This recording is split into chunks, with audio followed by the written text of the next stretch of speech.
Okay, now we're in Travis's gym inside of his house, and I tell you what, there's a lot of equipment here, Travis. I'm really impressed, and a lot of jerseys. Talk about some of the jerseys that we have hanging up.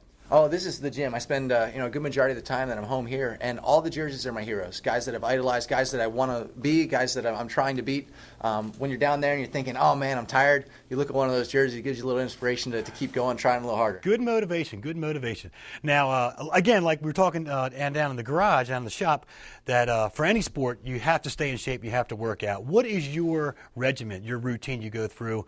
First off, is it any different when you were in motocross racing as opposed to freestyle?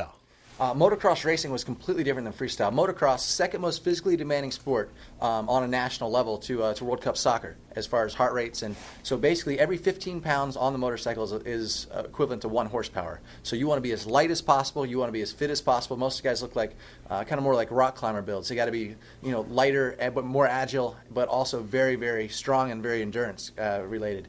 Freestyle, it's all about a very short burst of high power. So you train more like a football player, and that you want to be able to take a huge hit and be able to get back up, give thumbs up, and get back on that motorcycle again. Now, car racing is kind of a different theory because with that, it's all mental.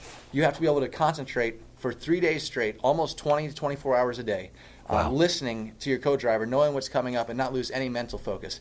So everyone goes, oh, like car racing, it's a lot easier, which physically it is very simple. But mentally, being able to stay sharp, and basically you work on that too. You get on, you push yourself as hard as you can, get your heart rate up to 180, 190, and then you start doing math problems. And it sounds really dumb, but you have to be able to be very acute and very focused and be able to really think under pressure. Now, where did you get that plan, doing math problems? Is that something that you came up with, or did someone advise you on that? Actually, the coach for Suzuki, one of the top guys, was like, okay, when you're out there, he said, when you're on your bicycle, because a lot of times you'll train on bicycles, you train on rowers, and it was really easy to put the pain away and just go into your own world.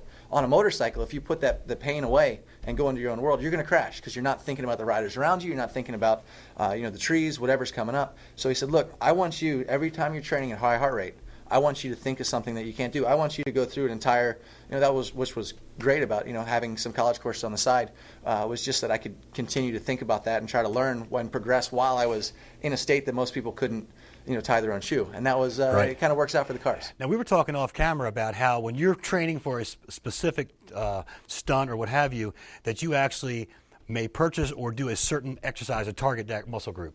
Oh, for sure. I mean, which is really funny. This whole thing with the cable cross, I had to do a spin where I had to take a 220-pound motorcycle and rotate it against the gyro 2 full spins. So just the left pull had to be so strong in the core, and something you don't really think about when you see it. But we spent hours just on the cable cross, just doing the exact motion. There's a back machine over there. Just using weights to try to strengthen that and just really quick acceleration. When I was racing motocross, because I'm a little bit taller than most of the guys, I'd always catch a foot, and you pull your groin, your hamstring area. So we got a machine over there that just really strengthens that area, and then also stretches it as well. So no matter what your problems are or what you face, there's always a way that you can come to the gym and say, okay, how can I maybe not eliminate this problem, but how can I make this so it's not just my problem, but it's worse for everybody else. Try to minimize it a little bit, at least. Exactly. Very good. So what's up on the calendar? What's on the agenda? What's Travis going to be doing in the next 6 months?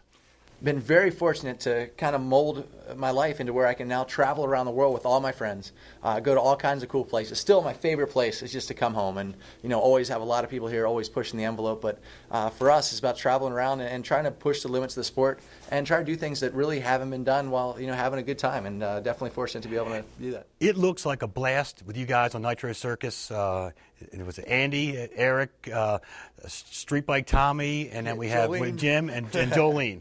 Looks like you guys are having a blast. You know what? It is an absolute blast. And what's really funny about TV is, sometimes when you get kind of worn out or hurt, and it comes across on TV, and you can tell.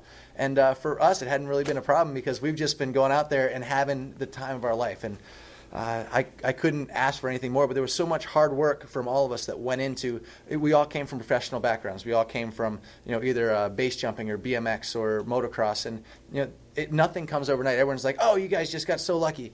I believe you create your own luck. I mean, you definitely have to be lucky, but you have to put yourself in that situation. Absolutely. Now, you have done a lot of mentoring. I know Zach, my son, who we met earlier, was actually at Jacobsville Elementary School in Pasadena about 8 years ago when you were reading books to the children there, and he actually couldn't get in to see you. I'm sorry. And he got a photocopy of your autograph, so maybe we can do that later on today too. But mentoring, how big is that in your life right now?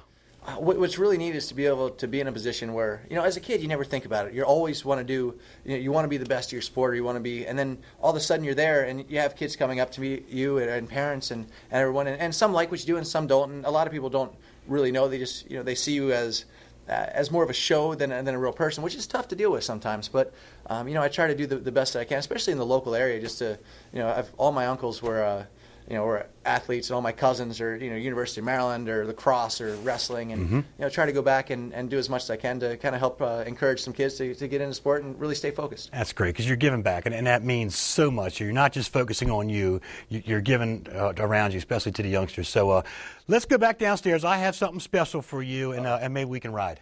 Oh, heck yeah. All right, buddy. Thanks, Sheriff. Well, Travis, it's been a great day today. It's been an excellent show. I hope we get a lot of viewers to watch this, because your message, our message, really will mean a lot to the community. And Thanks for having me out. And it's been a real pleasure seeing your facility, and your hospitality has been great. And because of your contribution that you've given to the sport, to the community, to today's young kids, I actually want to do something that I've only done 2 other times in my career as the sheriff of Anne Arundel County, and that's to make you an honorary deputy sheriff. Really? Absolutely. And again, this doesn't come easy for me.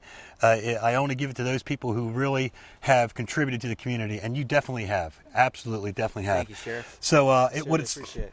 It's my pleasure. It says, Honorary Deputy Sheriff Ronald S. Bateman, the Sheriff of Anne Arundel County, having trust and confidence in the integrity, prudence, and ability of the person recognized in this document, hereby appoints and commissions Travis Pastrana, Honorary Deputy Sheriff, a rank of respect, gratefully conveyed to a select few with a loyal interest in our beloved county. This certificate is awarded with official confidence that the person will continue to merit the esteem and favor of our citizens in Anne Arundel County as he continues to promote safety in sports, act as a positive role model and mentor to citizens of all ages, and maintain a drug-free zone in the sport of motocross.